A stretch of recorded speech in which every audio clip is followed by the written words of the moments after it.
Utility stores corporation ने रमजान से कबल 20,000 मैट्रिक टन चीनी खरीद ली है। आखिरी टेंडर के मुकाबले में यूटिलिटी स्टोर्स ने फी किलो चीनी 17 रुपए 10 पैसे महंगी खरीदी। मजीद जानते हैं डॉन न्यूज के नुमाइंदे ताहिर शिरानी से। ताहिर, क्या वजह है इस बार चीनी महंगी खरीदी गई है?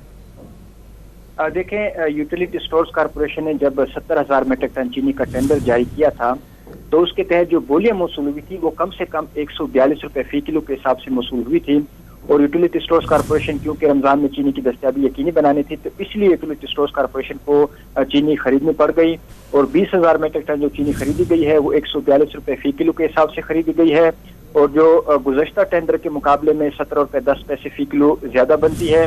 ज़राए के मुताबिक नई खरीदी गई चीनी को मिलाकर यूटिलिटी स्टोर्स कॉरपोरेशन के पास चीनी का स्टॉक बढ़कर 40,000 मैट्रिक टन के करीब पहुंच गया है, जो 142 रुपए फी किलो के हिसाब से खरीदी गई है। इसमें अगर अखराजात मिला दिए जाएं तो 155 रुपए फी किलो पर यूटिलिटी स्टोर्स कॉरपोरेशन को चीनी पड़ेगी।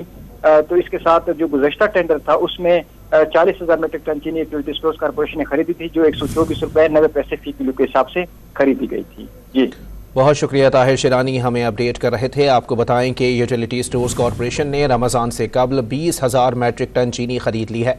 आखिरी टेंडर के मुकाबले में यूटिलिटी स्टोर्स ने फी किलो चीनी 17 रुपए 10 पैसे महंगी खरीदी है।